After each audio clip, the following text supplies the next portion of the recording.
Ndị Igbo be anyị ndewonu ka anyị nọ tata iteshikwula ọfụma isalachi ibolachi ka isi akpụ anọ bụ isi pụ ha ife kachasị mkpa bụ ịlahụkwa ọfụma.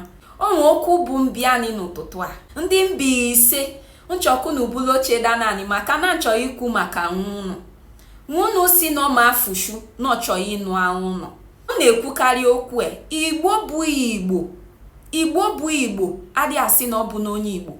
Igbo bụ Igbo nidika amada na onye Igbo ka ọ bụ.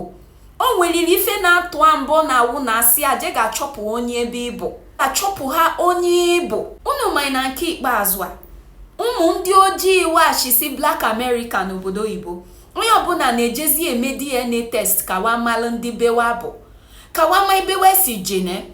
Ndị a niile afụgo ego wafụgo ife ncha wa bụ celebrity mana ndụ wee zune maka na wa ma na onye wa bụ.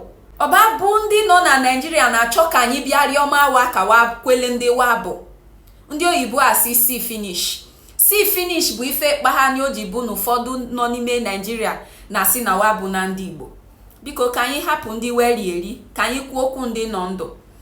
Unu funwe na-enye na-ekwu maka ya o mee DNA test bịa chọpụ ha onye bụ ọ bụ na mmadụ abịa chọpụ ha na onye Mbaise ya ka ọ bụ.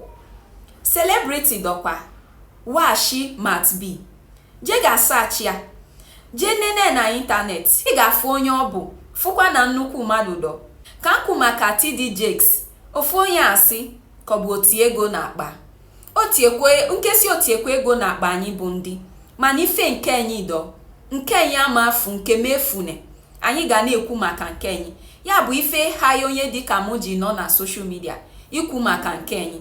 Ọ bụ na iwe ewe oge ọbụla na-ekwu ife gbasara ndị Igbo iwefu ya sugbukwe n'obi maka na ya ma akwụsị ikirisikwe azọkwa n'ịtụso ozie maka ndị ọzọ.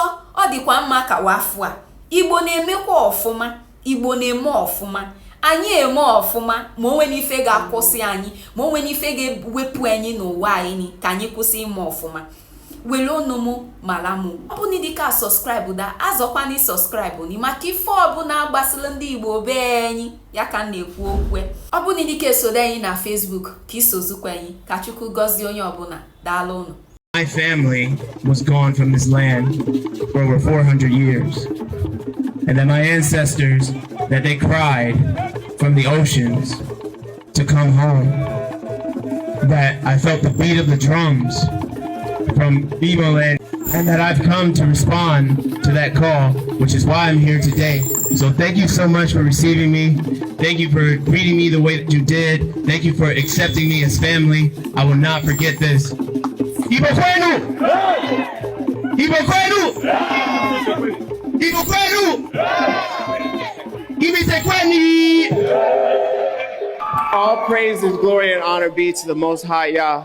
Chi-Town, stand up. Africa, stand up. Thank you to the voting body and the Recording Academy for this great honor.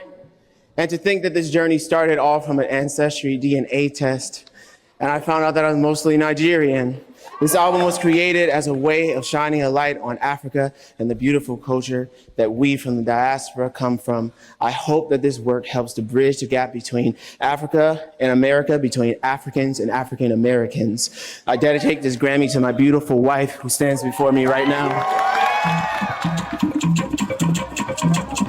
6 years ago, I had a vision for a trilogy called Alkebulan. I knew it would be a journey through Africa, its music, its people, its history, and ultimately a deeper understanding of who I am.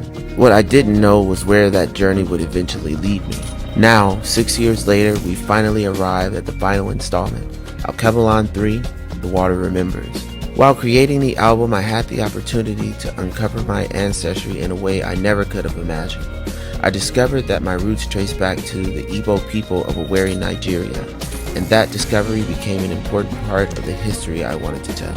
I had the honor of working with some incredible artists from across West Africa who helped capture the spirit, energy, and heart of this album in ways I could never have done alone.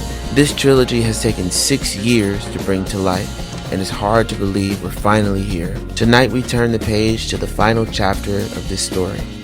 Alkebulan 3, The Water Remembers.